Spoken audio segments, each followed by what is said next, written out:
name is Josh. I will be your tour guide on this tour today of the NOAA ship Rainier. Welcome to the NOAA ship Rainier S221. We are a hydrographic ship doing bathymetric survey on the coast of Alaska. We are currently in transit to Kodiak, Alaska from the Shumagon Islands. The ship was originally built in 1967, was commissioned in 1968, and then recommissioned in 2004. And now I'm going to take you on a tour of the fantail.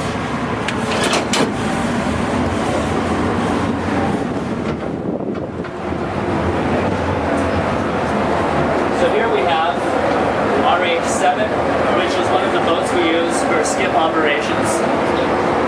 Right now the crew is fishing, having a little bit of fun, playtime morale building on our way to Kodiak. As you can see, we've got a couple already.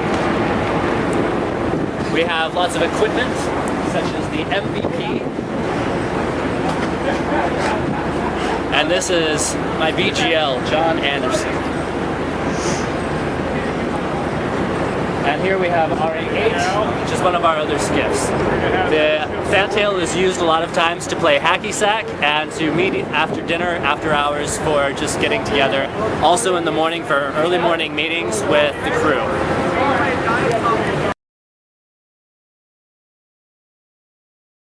This is the boat deck. This is where the launches are secured in their davits. Each of the launches are equipped with multi-beam sonar. The multi-beam sonar is used to collect bathymetric data. This is the boat shop where the engineers work, and we're going to go up to the holodeck next.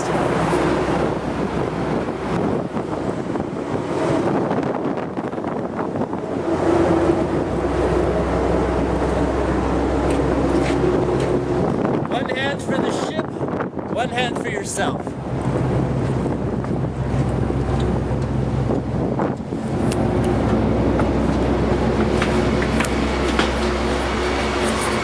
And this is the holodeck. This is where the survey team often will spill over during the day to do their work. This is one of the computer rooms on the ship.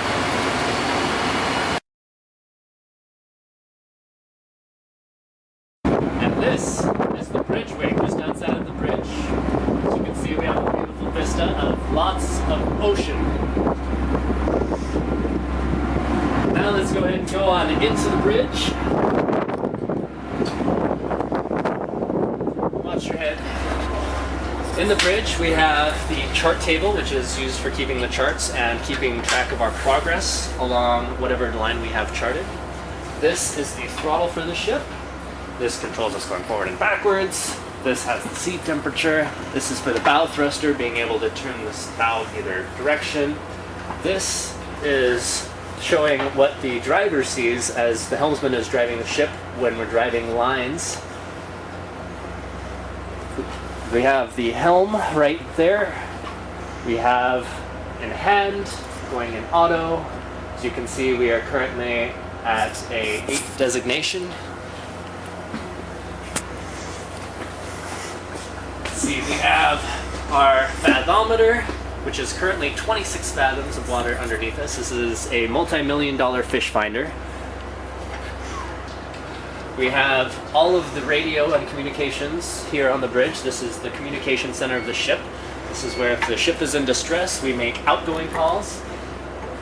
And we have the cameras to be able to see different parts of the ship from the bridge without having to go outside and still being able to maintain what we're doing on the bridge. And here we have radar. As you can see, we have ships out here. That's pretty much everything on the bridge.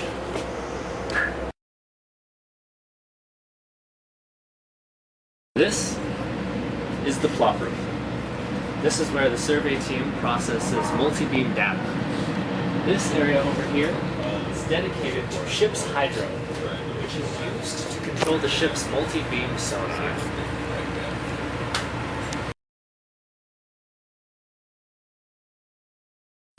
So now we are leaving the plot room and heading down, since it's really close, down to the captain's cabin. We did ask permission first.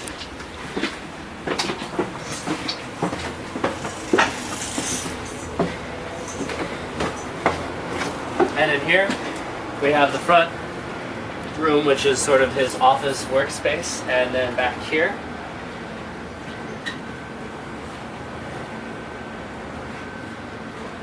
Back here we have the captain's stateroom, which, as an immaculate example to us all, he is kept beautifully clean and wonderfully organized.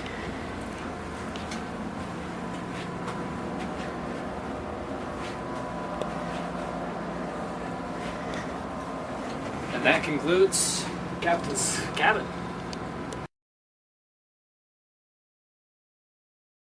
And the next step on our tour will be the living quarters. Follow me. For those of us who are tall, watch your head. And down here we have a fire station with a fire hose in case of a fire emergency. We'll be introducing you to the bathrooms, also known as heads on the ship. Here's one head. Here's one shower. And here is one head / shower combo, and I will be introducing you to the space. Now, go ahead and come on in. It's not a whole lot of room. So this is where you would shower, do your thing. And then we have the water-saving feature of these sinks that anytime you need the water, it's ready to go. As long as you get in front of it, and then, yeah, so this is our bathroom.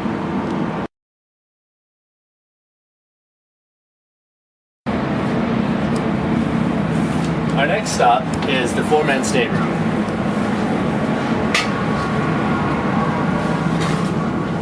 As you can see, we have lots of little space. The 4-man stateroom is usually occupied by no more than 3 people, but occasionally we have to go to more than that. We have lots of safety features that are on the ship, such as the OSICO EEBD, which is used for escaping during a fire. We have behind us a survival suit. Everyone is issued a survival suit upon arriving on the ship. We also have our safety vests, which are up here and up here. The staterooms themselves are a little bit on the small side, but as you can tell, you really get to know your people. We have the tall lockers where you're able to get all of your stuff in. You have a drawer provided down below, and then you also have drawers down on the bottom of your bunks. The different staterooms that we have a 4-man staterooms, which are what most of the crew occupies. We have 2-man staterooms, and then we have singles that are occupied mainly by the officers and the chiefs.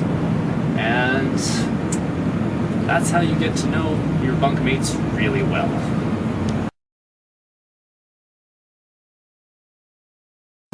And our next stop is to the cruise base. Here we have a nice big TV, which occasionally displays maps for TV.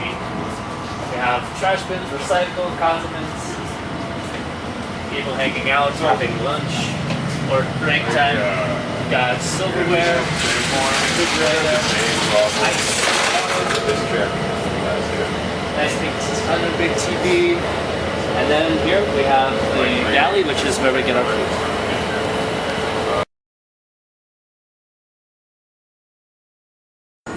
And next, here we have the officer's mess. The officer's mess is actually the XO space because the captain's space is the bridge. So the XO, the ship, the second in command, has the officer's space, and he sits at the head of the table. And here we have the wardroom. You can see we have people hanging out, and this is our hangout space / watching TV, playing games, and we also have the survey meetings here for after the ship's hydro is done for the day. And here, one of the nice amenities we have on the ship is laundry, which can only be done 700 to 2200 weekdays and 1000 to 2200 on weekends. The ship is rolling right now. Over there we have 3 washers, and here on the left we have 3 dryers. The soap is kept down there along with spare laundry baskets, and sometimes there's a scramble to do laundry, but it's nice having it on the ship.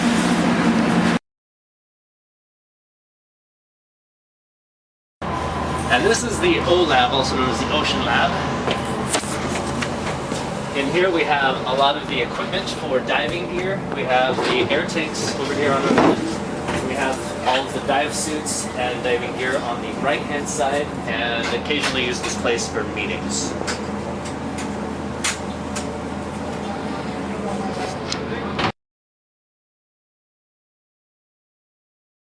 And this is C10. This is where we keep our exercise equipment, among other things. Let's go take a look.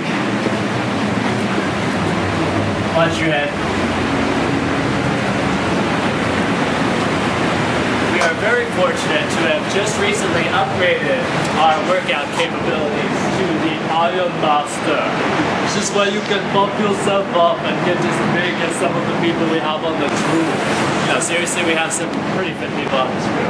We have the bicycle bike, we have the treadmill, we have the Stairmaster, and we have lots and lots of dumbbells and weights, as you can see.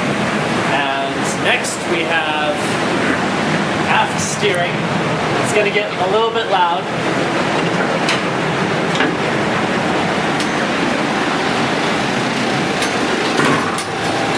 And this is where we keep a lot of our spare equipment. We have pipes and metal bars over there. We have all of the ropes that we use on the aft part of the ship, or when we're docking the ship. These are all the mooring lines that we use. And that right there is the hydraulically controlled rudder post. So this is the right rudder post and left rudder post, respectively. We are nearing the end of our tour. This is the flying bridge. This is where lookouts stand lookouts underway to look out for navigational hazards to the ship. Over here we have kayaks, which are also used to be stored up here on the flying bridge, and also bicycles, which are used for putting around while we're inshore. It's also a great place to look out for sunrises, sunsets, whale watching, and occasional aurora borealis. Thank you for joining me on this NOAA Ship Rainier S221 voyage, the first of many tours